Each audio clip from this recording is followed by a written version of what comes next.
अधूरी इच्छाओं के साथ जो इंसान इस दुनिया को छोड़ के जाता है, क्या वो सही में जा पाता है? उसकी जिंदगी कुछ ज्यादा ही शापित नहीं होती? आत्मा बनने के बाद भी क्या वो अपनी अधूरी इच्छाओं को पूरी करने के लिए किसी की बॉडी को पोजेस कर सकता है? आपने 1920 मूवी तो देखी होगी, जहां पर एक पात्र दिखाया गया था जो देशद्रोही था। वो इंसान अपनी चीजों को पूरा करने के लिए पूरे देश को धोखा दे रहा था, लेकिन जब बीच में एक फीमेल कैरेक्टर आई जिसने रोकने की कोशिश की उन्हें, और एट द एंड जब पता चल गया कि ये सारा एक छल था, तो मरते टाइम उस इंसान ने एक ऐसा श्राप दिया था जिसको पूरा करने के लिए जब अगले जन्म वो लड़की उस महल में आई जिसका नाम था लीसा, उसे बुरी तरीके से पोजेस किया था। मतलब मेरा सिर्फ इतना कहना है, इमेजिन कीजिए कि आप किसी अधूरी इच्छा की आत्मा के सिर्फ एक पपिट बन के रह जाए, मतलब एक कठपुतली बन जाए, तो आपको बुरी तरीके से पोजेस भी किया जाएगा और बदला लेने के लिए वो सब कुछ किया जाएगा, चाहे वो बदला किसी दूसरे से लेना हो। आज का जो पूरा रियल इंसिडेंट है ये हमें मीनाक्षी ने भेजा है। मीनाक्षी के साथ ये पूरा रियल इंसिडेंट हुआ 2015 में। आगे बढ़ने से पहले थोड़ा सा मीनाक्षी और उनके परिवार के बारे में मैं आपको बता देता हूँ। मीनाक्षी उत्तराखंड से बिलोंग करती है, लेकिन इनके पापा ने अपना बिजनेस जमाने के लिए मेरठ में अपने पूरी फैमिली को शिफ्ट कर लिया था। मेरठ में इनके पापा मम्मी, बड़े भाई जिनकी शादी हो चुकी है, और मीनाक्षी रहती थी। मीनाक्षी ने जॉब के लिए अप्लाई किया और दिल्ली में इन्हें जॉब मिल गई। 2015 में ये अपने मौसा मौसी के साथ रहती थी आर के पुरम में। मौसा मौसी के 2 बच्चे थे जो इनसे एक 2 साल के गैप में छोटे बच्चे रहे होंगे। दोनों का नाम था विशाल और वैशाली। विशाल जो थे वो मौसा मौसी के बड़े लड़के थे और वैशाली छोटी बेटी थी। परिवार में सब कुछ सही चल रहा था, और जो मीनाक्षी थी वो अपनी मौसा मौसी के साथ रहती थी। डेली का इनका एक ही रूटीन था। ये सुबह उठती थी, नहाती थी, धोती थी, ब्रेकफास्ट करती थी और इंडस्ट्री में काम किया करती थी, मेकअप इंडस्ट्री में। मीनाक्षी ने बताया कि अक्षय भाई मैं सुबह उठती थी, बस पकड़ती थी, तो उसके बाद मेट्रो से आगे जाती थी। उस मेकअप इंडस्ट्री में, कंपनी का नाम तो डिस्क्लोज नहीं कर सकते, लेकिन उभरती कंपनी थी 2015 में, वहां पर ये काम किया करती थी। और शाम को जब ये कंपनी से निकलती थी तो सेम प्रोसीजर होता था, मेट्रो पकड़ के वापिस आना, बस से ट्रैवल करना और फिर अपने दिल्ली वाले घर में आर के पुरम में आ जाना। मूसा जी जो थे वो एक गवर्नमेंट एम्प्लॉय थे, तो उनका ट्रांसफर हुआ था और अच्छा खासा प्रमोशन हुआ था, तो आर के पुरम सेक्टर 1 से सेक्टर 5 में शिफ्ट हो गए थे, जहाँ 3 BHK उन्हें मिला था। घर परिवार में सब कुछ सही चल रहा था। अचानक से मीनाक्षी के साथ कुछ ऐसी अजीब चीजें होती हैं जिसको सुनने के बाद आप बहुत बुरी तरीके से दहल जाएंगे। बात है 2015 की। मीनाक्षी अपने आम दिनों में अपनी जिंदगी बहुत अच्छे से व्यतीत कर रही थी अपने मौसा मौसी के घर पे। डेली उन्हें जॉब के लिए जाना होता था, सैलरी वगैरह सब कुछ ठीक थी।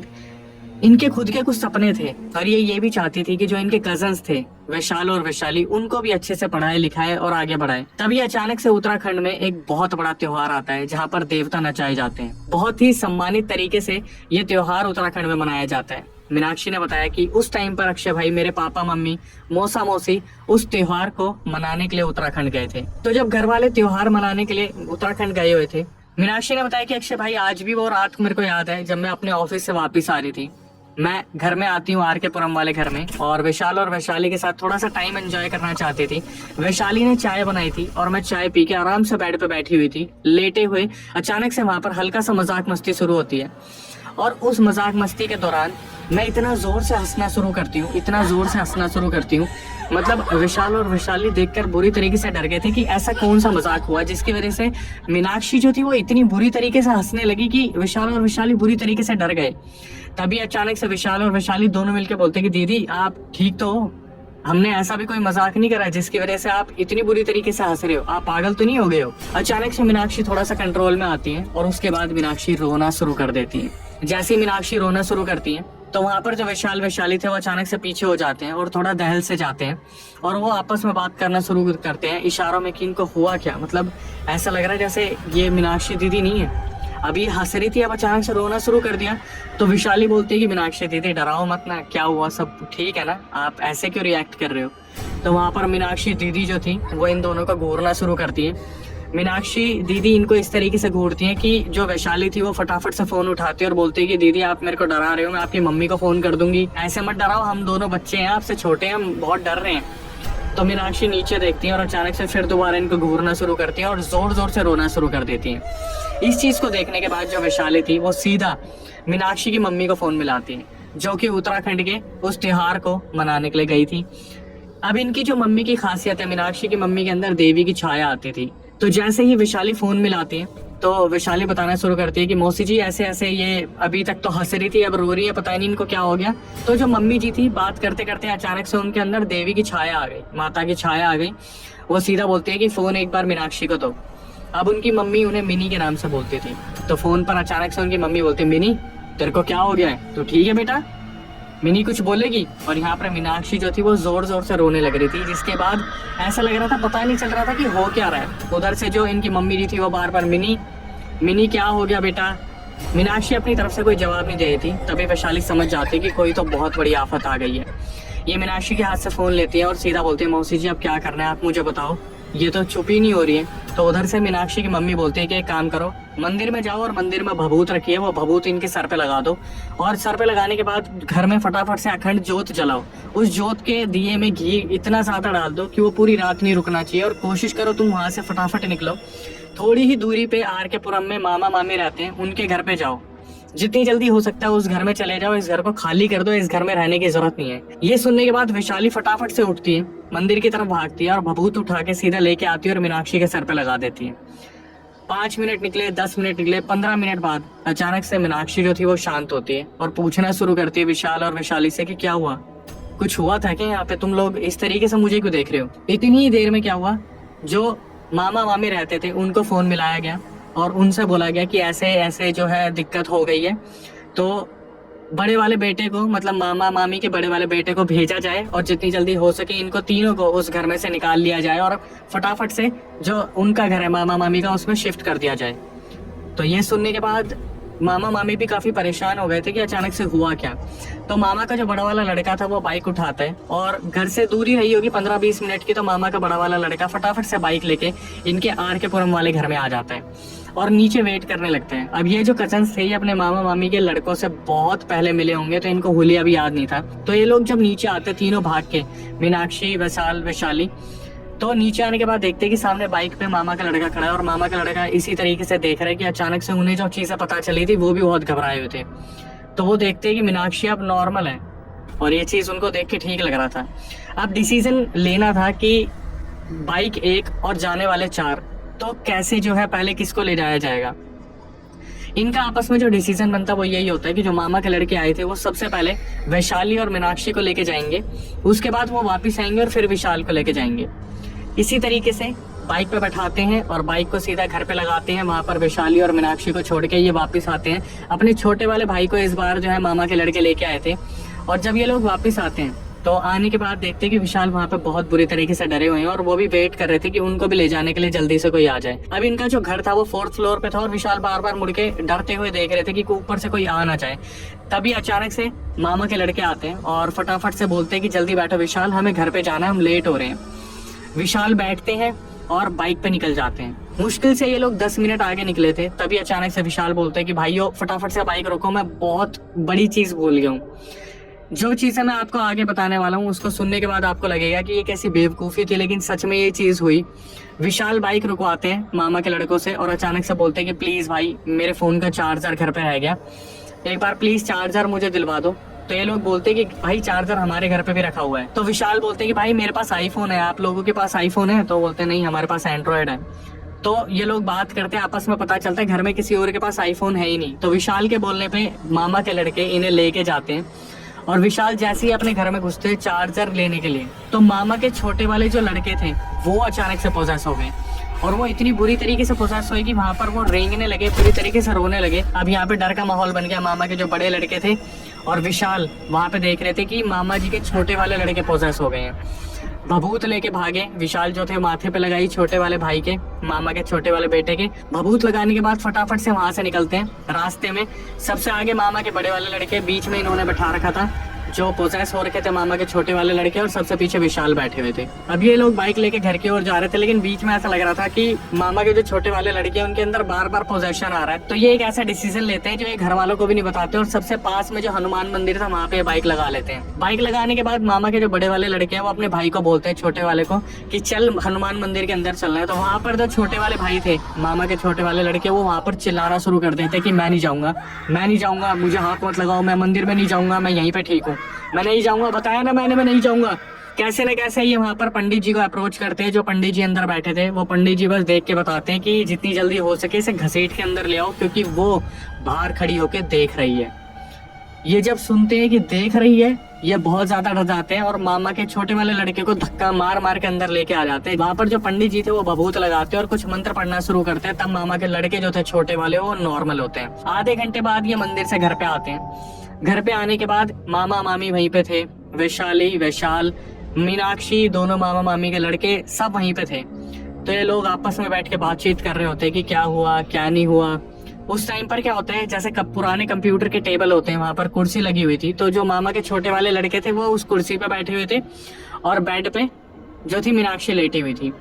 ये दोनों आराम से बैठे हुए थे। अचानक से क्या होता है, दोनों ही एक साथ बुरी तरीके से चिल्लाना शुरू करते हैं और अचानक से रोना शुरू कर देते हैं। जब ये लोग अचानक से मामा के छोटे वाले लड़के की तरफ देखते हैं तो जो लड़का कुर्सी पे बैठा था वो दोनों पैर उछाल के एकदम से बेड पे आके बैठते हैं। दोनों बुरी तरीके से रो रहे थे और चिल्ला रहे थे, जिसे देखने के बाद घर वाले बुरी तरीके से डर रहे थे। तो मामी जी जो थी उन्होंने अचानक से क्या करा, मीनाक्षी की मम्मी को फोन मिलाया और बताया कि ऐसे ऐसे अभी तक मीनाक्षी के साथ कुछ ना कोई दिक्कत हो रही थी, लेकिन इन लोगों ने पागलपंती करी और ये चार्जर लेने चले गए, जिसकी वजह से मेरा छोटा वाला लड़का जो है वो भी बुरी तरीके से पोजेस हो गया। तो मीनाक्षी की जो मम्मी थी वो सबसे पहले डिसीजन लेती है कि मैं अपने लड़के को फटाफट से आप लोगों के पास भेजती हूँ जिनकी शादी हो रखी है। तो आप एक काम कीजिए, घर में हनुमान चालीसा चला लीजिए और जितनी जल्दी हो सके अपने घर में जोत जलाइए, जितने ज्यादा हो सके कमरों को बंद कर लीजिए, खिड़कियां बंद कर लीजिए। मीनाक्षी के भाई का बहुत बुरा हाल हो रखा था जब वो पूरे रास्ते आए।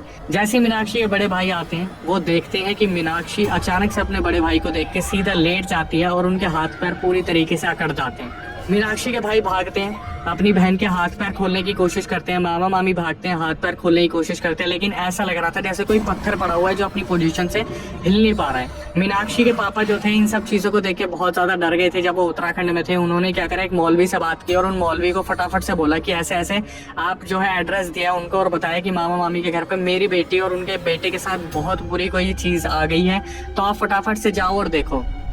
इन सब चीजों को होते देख काफी टाइम बीत गया था। तो मौलवी अपने टाइम पे निकल गए थे। जब इनके भाई वहां से निकले थे मीनाक्षी के, मौलवी आते हैं घर पे और मौलवी देखते हैं और अचानक से जो मीनाक्षी थी जो अभी तक पत्थर बन के लेटी थी वो सीधा बेड पे कूद के खड़ी होती है और जोर जोर से हंसना शुरू कर देती है और मौलवी को एक ही बात बोलती है कि तू आ गया, मुझे निकालेगा, अभी तक ये सब तो मुझे पकड़ नहीं पाए, मेरे हाथ खोल नहीं पाए, तू तो क्या ही करेगा मौलवी। अब मौलवी जो यहाँ पर आए थे ये सुनने के बाद उनको काफी गुस्सा आ गया कि मेरे खिलाफ ऐसी बातें बोलना। क्या लगता है कि अगर एक मौलवी आएगा और मौलवी अपने बारे में ये सब कुछ सुनेगा तो क्या मौलवी शांत रहेगा? तो यहाँ से मौलवी भी बोलना शुरू करते हैं कि अभी मैं आया हूँ ना, देख लूंगा तुझे तू कौन है, चिंता मत कर, निकाल के ही जाऊंगा। अब जैसे मौलवी ने ये चीज बोली कि मैं निकाल के जाऊंगा, अचानक से मीनाक्षी के अंदर जो एंटिटी थी वो दोबारा से चिल्लाने लगी, रोने लगी, हंसने लगी, बार बार एक ही बात, मैं निकाल के जाऊंगा, चिंता मत कर। और उधर से यही कि तू निकाल के दिखा, तू निकाल के दिखा, तू मुझे छू भी नहीं सकता। ये बोलने के बाद क्या हुआ, इधर से जो मौलवी थे अपने साथ एक पानी लेके आए थे जिसको शायद उन्होंने फूका हुआ था। वो पानी जैसे ही मीनाक्षी की तरफ मारा, मीनाक्षी एकदम से शांत नीचे बैठ गई। अब एक जो सबसे बड़ा टास्क था कि पानी मारने के बाद जो मीनाक्षी शांत बैठी थी वो पानी उनको पिलाना भी था। लेकिन जैसे ही पानी पिलाने के लिए मौलवी आगे आए तो जो मीनाक्षी थी उन्होंने क्या करा, उन मौलवी को इतनी जोर से लात मारी कि मौलवी पीछे होके गिर गए। तो सारे घर वालों को ये ऑर्डर दिया गया कि जितनी जल्दी हो सके मीनाक्षी को नीचे लेटाओ, इसके हाथ पैर अकड़ेंगे पकड़ो, लेकिन पानी पिलाना पड़ेगा। बड़ी मुश्किल से 15 मिनट तक ये प्रयास हुआ। उसके बाद मौलवी जो थे उन्होंने पानी मुंह में रखा और जैसे ही सरकाना शुरू करा, मौलवी के ये काम करने पर जो मीनाक्षी थी वो शांत होकर बैठ गई। जैसे ही वहां पे मीनाक्षी शांत होती है, मीनाक्षी अपने होश में आती है और वो बोलती है कि क्या हो रहा है यहाँ पे, भैया आप कब आए भैया? तो वो जो भाई थे बोलते हैं नहीं बहन कोई दिक्कत नहीं है, तेरी बस तबीयत खराब है तो वही मैं देखने आया था, कोई नहीं तू आराम करना। तभी मौलवी बोलते हैं कि यहाँ पर कोई आराम नहीं करेगा, फटाफट से उठो और सार के पुरम वाले घर में जाना है। वहाँ पर वो एंटिटी वहीं पे वेट कर रही है, वो बार बार यहाँ आ रही है और वहाँ जा रही है। उसे वहाँ पे जाके हमें जड़ से खत्म करना होगा, वरना इस लड़की को वो लेके चली जाएगी। घर वाले तो फिर भी डिसीजन बनाने को तैयार थे, लेकिन ये सुनने के बाद मीनाक्षी जो वहाँ पर रिएक्ट कर गई। मीनाक्षी एकदम से चिल्ला के बोलती कि मौलवी जी मैं वहाँ नहीं जाऊंगी, मैं प्लीज वहाँ नहीं जाऊंगी, मैं नहीं जाऊंगी, वो मुझे पकड़ लेगी। मौलवी बोलते कि वहाँ पर जाना पड़ेगा। बोलते बोलते अचानक से मीनाक्षी की आंखों के नीचे डार्क सर्कल्स आ गए, हाथ एकदम से वाइब्रेट करने लगते और एक ही बात, मैं नहीं जाऊंगी मौलवी जी प्लीज, मैं नहीं जाऊंगी वहाँ पे, मैं नहीं जाऊंगी, कोई मुझे नहीं लेके जाएगा। मौलवी जो थे उन्होंने बोला कि इस चीज का समाधान वहीं पे जाके होगा, जितनी जल्दी हो सके वहां पे चलना होगा, इससे पहले कि सुबह हो जाए। ये लोग गाड़ी में वहां से निकलते हैं और जैसे ही ये घर के बाहर पहुंचते हैं, 4th फ्लोर पे घर था, मीनाक्षी ऊपर देखती है और मौलवी को देख के चिल्लाने लगती है, जो मौलवी वहां पे खड़े थे, कि देखो देखो वो वहां पे मेरा वेट कर रही है, वो मुझे लेके जाएगी, प्लीज मुझे ऊपर मत लेके जाओ। घर वाले देख रहे हैं ऊपर तो कुछ भी नहीं है, क्या चल क्या रहा है। तभी मौलवी एकदम से बोलते हैं ये लड़की सही कह रही है, वो ऊपर खड़ी होकर से देख रही है, मुस्कुरा रही है, वो मजाक बना रही है हमारा, लेकिन हम रुकेंगे नहीं, हमें चलना होगा। मौलवी मीनाक्षी को हिम्मत देते हैं कि बेटा मैं हूं ना, अभी तक तेरे को ठीक कर रहा हूँ, तो क्यों डर रही है, लेकिन अंदर जाना हमारे लिए बहुत जरूरी है। इस हिम्मत को लेके मीनाक्षी सीढ़ियाँ चढ़ना शुरू करती है और एक एक सीढ़ी पर जैसे वो कदम रखती है, वो जो एंटिटी थी वो मीनाक्षी की आंखों में देखकर उल्टा चलना शुरू करती है। एक एक सीढ़ी में ये हिम्मत समझिए मीनाक्षी की, कि मीनाक्षी आंखों में आंखें मिलाकर उस एंटिटी के चलने लग रही थी। उस एंटिटी का जो चेहरा था वो इतना बुरा था, इतना बुरा था कि मीनाक्षी बुरी तरीके से डरी हुई थी।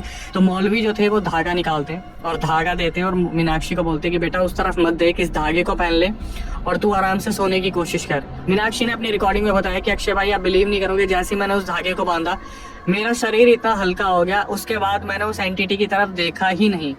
मेरी कब आंख लग गई मुझे नहीं पता। जो मेरे मौसा मौसी थे वो उत्तराखंड से वापस आ चुके थे, मम्मी अभी नहीं आई थी, लेकिन मौसा मौसी आ चुके थे। जब मेरी आंख खुली मुझे पता चला सुबह 11 बज चुके थे और मेरे सोते सोते जो मेरे कजन ने मुझे बताया कि जो मौसा मौसी आए थे, मौसी जो थी उन्होंने फटाफट से अखंड ज्योत को पूरी तरीके से दोबारा बरकरार रखा और वहां से मंदिर से भभूत उठा के मीनाक्षी के ऊपर लगा दी गई है। जब सुबह इनकी आंख खुलती है तो 11 बज रहे थे, अचानक से देखती कि सामने से मौलवी चल के आ रहे थे। जो मौलवी आए थे मीनाक्षी तो उनसे गुस्सा बैठी थी, क्योंकि जब मौलवी शाम को जा रहे थे ये बोल के कि मैं जा रहा हूँ धागा देके, तो मौलवी के सामने मीनाक्षी बहुत रोई थी कि इस पूरे घर को जाने दो, बट मौलवी जी आप मत जाओ क्योंकि आप चले गए तो वो मुझे मार देगी। मौलवी जी ने इन्हें बहुत समझाया था, फाइनली धागा देके चले गए थे। जब सुबह 11 बजे आते हैं तो अचानक से क्या हुआ, जब मीनाक्षी आराम से लेटी हुई थी वो फिर दोबारा रोना शुरू कर देती है। ऐसा लगता है जैसे फिर दोबारा मीनाक्षी के ऊपर पोजेशन आ गया। तो मौलवी जो वहाँ पर आए थे वो देखना शुरू करते हैं तो वो एंटिटी अब भी वहीं थी और वो जो मौलवी थे वो बोलना शुरू करते हैं कि वो अब भी यहाँ से नहीं गई है, वो औरत अब भी यहीं की यहीं खड़ी हुई है। इन सब चीजों के बाद क्या हुआ, जब मीनाक्षी थी वो बुरी तरीके से रोने लग रही थी और वो बार बार यही कह रही थी वो औरत वहीं खड़ी है और वो मुझे देख रही है घूर के, वो किसी भी टाइम अंदर आ जाएगी, मुझे मार देगी। तो जो मौलवी थे वो वहां पर बोलते हैं कि बेटा क्यों डर रही है तू, मैं आ गया हूँ ना। और जब मौसी जी खड़ी थी उन्हें बोलते हैं कि एक परात लाओ, उस परात के ऊपर 5 कपूर लगाओ और बीच में एक मोमबत्ती लगानी है, उस मोमबत्ती को जलाना है। जब तक वो मोमबत्ती खत्म नहीं होगी मीनाक्षी वहीं बैठी रहेंगी और मोमबत्ती को खत्म होने के बाद भी मीनाक्षी वहीं रहेंगी, सिर्फ मौलवी अंदर आएंगे उस कमरे में और कोई भी नहीं आएगा। मीनाक्षी वहां बैठी रही, मोमबत्ती को जलाकर, कपूर तो जल चुके थे, मोमबत्ती जब तक पिघलती रही मीनाक्षी बुरी तरीके से डरती रही। मीनाक्षी ने अपनी रिकॉर्डिंग में बताया कि मुझे ऐसा लग रहा था वो एंटिटी मेरे बिल्कुल बगल में खड़ी है, जो मेरे कान में बार बार बोल रही है तुझे लेके जाऊंगी, तुझे लेके जाऊंगी, तुझे लेके जाऊंगी। मीनाक्षी ने देखा जब पूरी मोमबत्ती पिघल चुकी है तब मौलवी अंदर आते हैं। सब खिड़की से देखने लग रहे थे हो क्या रहा है। मौलवी अंदर आते हैं तो वो पानी मारते हैं उस प्लेट पे, अचानक से वहां पर एक फीमेल का फेस बन जाता है, उस एंटिटी का पूरा चेहरा उस परात पे आ गया था। फिर भी मौलवी हाथ नहीं लगाते उस प्लेट को और सबको अंदर बुलाते और मौसी मौसा को दिखाते कि देखो ये है वो फीमेल एंटिटी जो इसके साथ घूम रही है। मौलवी वहां पर जो थे एक धागा निकालते हैं, उस पर पानी फूकते हैं और मंत्रों से अभिमंत्रित करके बोलते हैं बेटा मीनाक्षी तेरे गले से कभी धागा नहीं उतरना चाहिए, इस बात का ध्यान रखियो कि कभी भी ये धागा उतरे ना।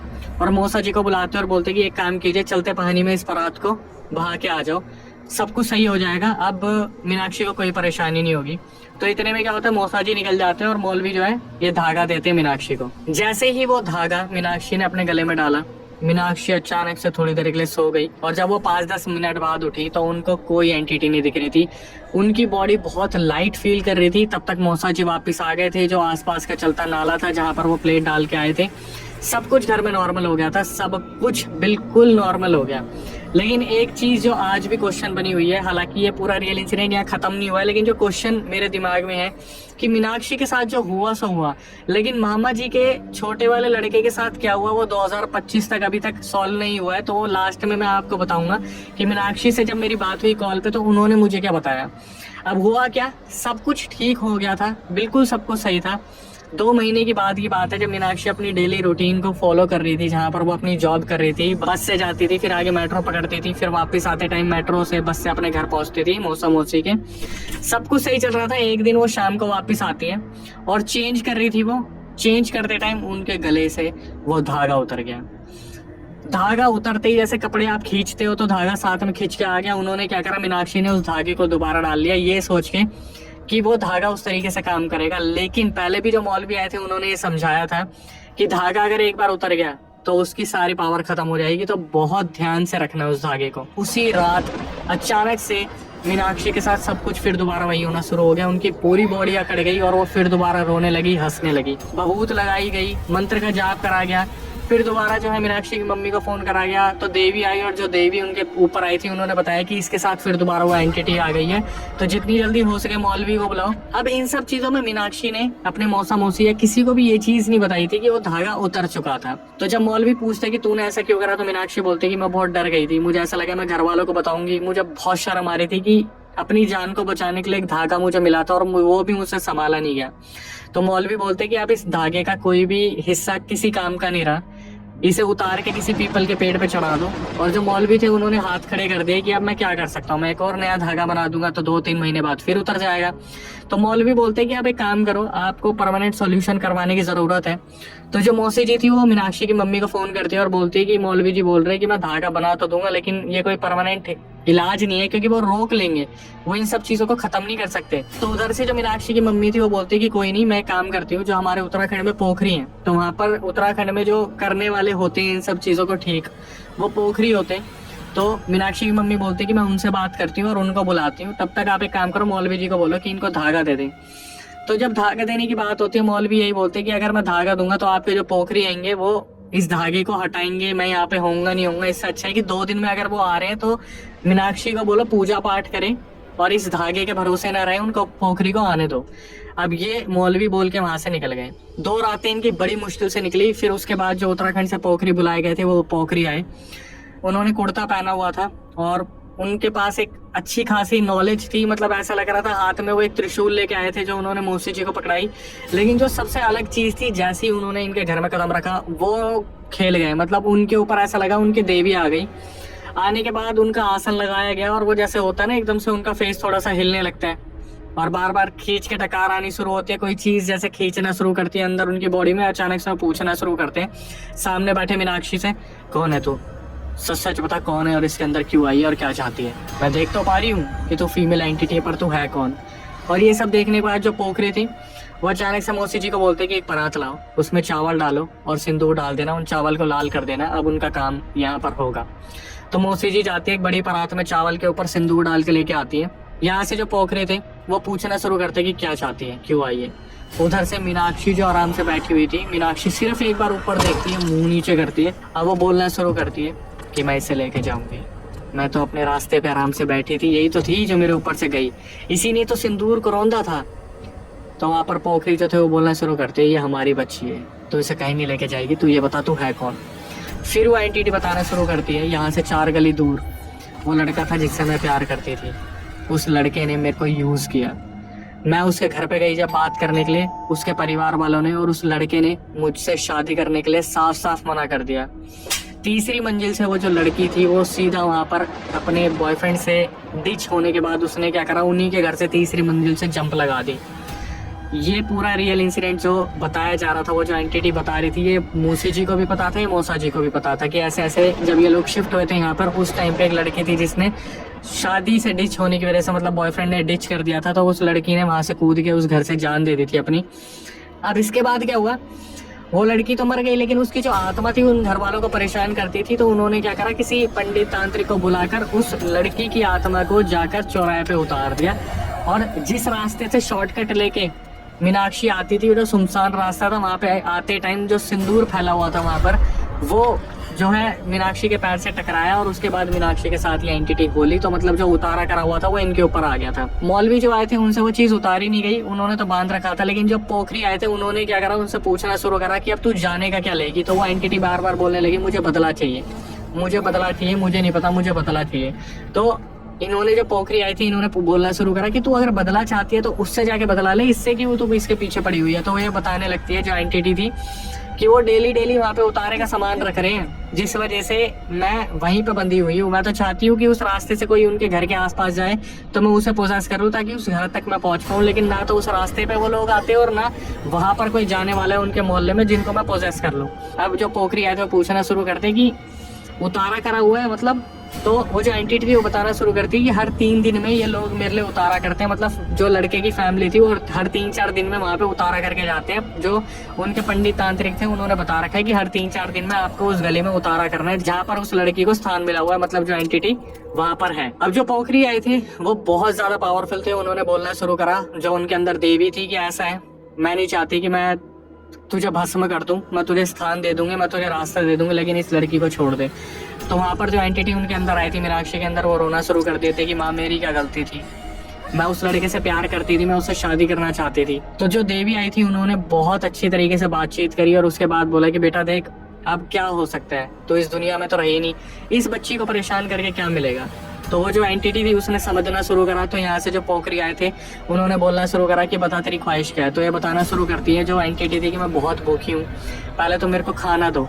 तो उस टाइम पर जो मीनाक्षी के अंदर एंटिटी आ रखी थी उसने 25 रोटी खाई, पूरा मग्गा भर के चाय पी। उसके बाद वो जो एंटिटी थी वो वहां से मीनाक्षी को छोड़ के चली गई। इसके बाद क्या हुआ, जो वहाँ पोखरी आए थे उन्होंने बताया कि मीनाक्षी को 6 महीने तक इन चावलों को, जो परात में चावल थे, लाल सिंदूर में चावल थे, इनको पोटली बना के अपने बेड के नीचे रखना है, मतलब तकिए के नीचे वो रख के सोएगी 6 महीने तक।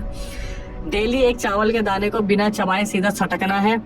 उसके बाद 6 महीने तक नए परफ्यूम लगा सकती है, ना ही ये चटक कपड़े पहन सकती है, ना ही शोशाबाजी कर सकती है और ना ही मीठा खाएंगी। 6 महीने तक इसी तरीके से सब कुछ रहा, सब कुछ बहुत सही चला। 6 महीने बाद दोबारा उत्तराखंड से उन पोखरी को बुलाया गया, जिन्होंने फिर दोबारा पूजा करी। उसके बाद मीनाक्षी को सारी अनुमति मिली कि आप अपनी लाइफ में आराम से रह सकते हो, अब आपके साथ कोई भी दिक्कत नहीं है। तो मीनाक्षी ने moral of the story conclusion खुद दिया कि जो लोग होते हैं, जो लोग टोटके को नहीं मानते, 2 तरीके के टोटके बताए मीनाक्षी ने, क्योंकि वो उत्तराखंड से है तो ये मैसेज डिलीवर करना बनता है। उन्होंने बताया 2 तरीके के टोटके होते हैं। एक होता है कि जो सेकंड के हिसाब से काम करता है, मतलब मीनाक्षी के ऊपर इस तरीके से काम करा क्योंकि उन्होंने बताया कि उनका ऑरा बहुत ज्यादा वीक था।